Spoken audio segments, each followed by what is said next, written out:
Assalamualaikum warahmatullahi wabarakatuh. Alhamdulillah, senang sekali bisa kembali berbagi ilmu di channel ini. Semoga apa yang kita pelajari hari ini menambah wawasan, memperkuat iman, dan menjadi amal jariah. Perpustakaan masjid, samudera ilmu di rumah Allah yang sering terlupakan. Bismillahirrahmanirrahim. Assalamualaikum warahmatullahi wabarakatuh. Alhamdulillah Rabbil Alamin. Segala puji hanya milik Allah Azza wa Jalla, Tuhan semesta alam, yang telah menurunkan kitabnya sebagai petunjuk dan cahaya.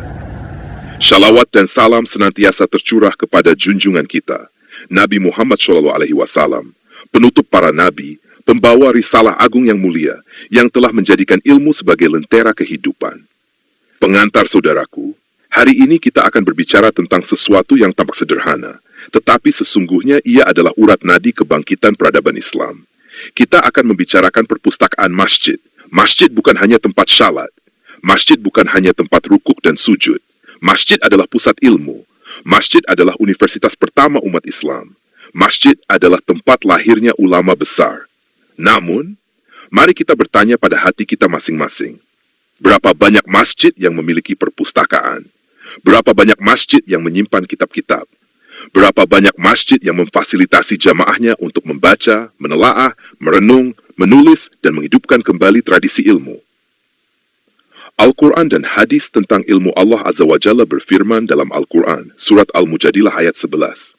Yarfa'illahu alladhina amanu minkum, walladhina utul ilma darajat. Allah akan meninggikan orang-orang yang beriman di antara kamu, dan orang-orang yang diberi ilmu beberapa derajat. Rasulullah Shallallahu Alaihi Wasallam bersabda dalam hadis diriwayatkan oleh Ibnu Majah, "Talabul ilmi faridatun ala kulli muslim." Menuntut ilmu itu wajib atas setiap muslim. Pendapat ulama mazhab dan ulama dunia. Imam Syafi'i rahimahullah pernah berkata, ilmu itu cahaya, dan cahaya Allah tidak akan diberikan kepada pelaku maksiat. Imam Al-Ghazali menegaskan, masjid adalah tempat berlabuhnya zikir dan ilmu. Jika masjid kering dari ilmu, ia akan kehilangan separuh jiwanya. Ibnu Taimiyah berkata, ilmu tanpa ibadah adalah kesombongan. Ibadah tanpa ilmu adalah kesesatan. Pendapat ulama kontemporer Gus Baha Hafizahu berkata, masjid itu bukan hanya milik orang-orang tua yang syalat, tetapi milik generasi muda yang sedang mencari makna. Maka siapkan masjid untuk menjadi tempat belajar, jangan biarkan kosong dari kitab-kitab. Ustadz Adi Hidayat menyampaikan, perpustakaan masjid bisa menjadi ladang amal jariah. Bayangkan, ada satu anak membaca sekitab di masjid, ilmunya ia amalkan seumur hidup, pahalanya terus mengalir kepada siapa saja yang mengelola perpustakaan itu. Ustadz Abdul Somad menambahkan, kalau kita ingin melahirkan ulama, jangan jauh-jauh. Dekatkan mereka dengan masjid dan kitab. Masjid yang punya perpustakaan adalah masjid yang punya visi peradaban. Dasat Latif berkata penuh semangat, kalau kita cinta ilmu, kita harus berjuang. Jangan biarkan masjid hanya indah fisiknya, tetapi kering isinya. Tambahkan buku, tambahkan kitab, tambahkan bacaan. Quraisy siap menegaskan, Al-Quran itu selalu dikaitkan dengan Iqra, bacalah. Maka, setiap masjid harus menjadi rumah bagi bacaan, rumah bagi ilmu, rumah bagi dialog, rumah bagi kearifan. Diriwayatkan bahwa Umar bin Khattab radhiyallahu anhu ketika menjadi khalifah, ia selalu mengingatkan para sahabat agar masjid dijadikan pusat ilmu. Di dalam Masjid Nabawi, halaqah-halaqah ilmu tumbuh subur. Dari situlah muncul ulama, ahli hadis dan fuqaha. Imam Malik rahimahullah menyusun kitab Al-Muwatta di Masjid Nabawi. Ia berkata, aku menulis kitab ini di bawah tiang Masjid Nabawi, di bawah cahaya lampu masjid, agar umat Islam punya pegangan. Apakah kita tidak rindu suasana seperti itu? Masjid penuh kitab, masjid penuh ilmu, masjid penuh cahaya? Contoh kehidupan sehari-hari. Bayangkan seorang anak remaja selesai syalat asyar. Ia duduk sebentar, ia membuka rak kecil di pojok masjid, ia menemukan sebuah buku tafsir ringkas. Ia baca 2 halaman, esoknya ia baca lagi, tahun berikutnya ia sudah khatam 1 tafsir ringkas. Lalu ia berani membimbing teman-temannya. Dari mana semua itu dimulai? Dari satu rak kecil perpustakaan masjid. Atau bayangkan seorang bapak yang sedang bingung masalah warisan keluarga.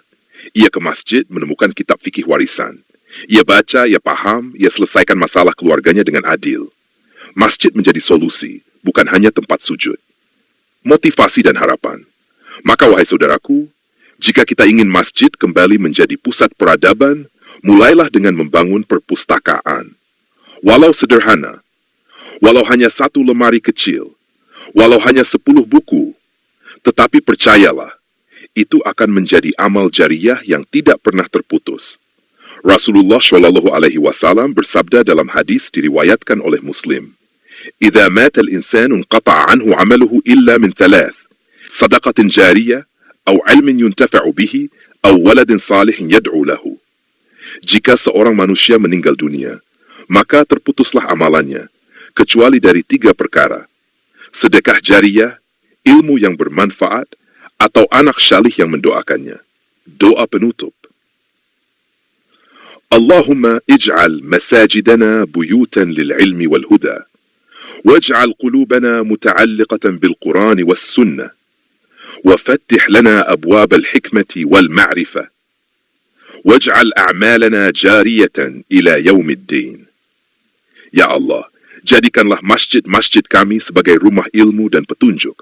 Jadikan hati kami selalu terikat dengan Al-Quran dan Sunnah. Bukakan bagi kami pintu-pintu hikmah dan pengetahuan. Jadikanlah amal-amal kami mengalir terus hingga hari kiamat. Penutup dan harapan. Semoga kajian ini bermanfaat. Semoga menambah keimanan kita. Semoga mendekatkan kita kepada Allah Azza wa Jalla. Jika kajian ini bermanfaat, sebarkanlah. Jangan biarkan berhenti di satu tempat. Siarkanlah, agar kalian pun mendapatkan pahala jariyah, walau hanya seperti setetes embun di tengah samudera luas. Ya Allah, berilah keberkahan bagi para pengurus dan pelayan masjid-Mu. Jadikan mereka sebagai pembuka pintu kebaikan, bantulah mereka untuk mengembangkan perpustakaan masjid, dan satukan hati mereka dengan cinta kepada Al-Quran dan Sunnah. Ya Allah, anugerahkan kepada mereka kekuatan dalam iman, kemampuan dalam beramal, semangat dalam menyebarkan ilmu, dan keikhlasan dalam melayani rumah-Mu. Jadikan setiap amal mereka sebagai sedekah jariyah yang terus mengalir hingga hari kiamat. Wassalamualaikum warahmatullahi wabarakatuh. Semoga kajian ini bermanfaat. Silakan disebarluaskan kepada saudara dan sahabat kita, agar cahaya nasihat tidak berhenti di satu tempat. Harapan kami, semoga hati kita senantiasa tergerak untuk memperbaiki diri, menebar manfaat, dan menyiapkan bekal terbaik untuk kehidupan abadi di akhirat.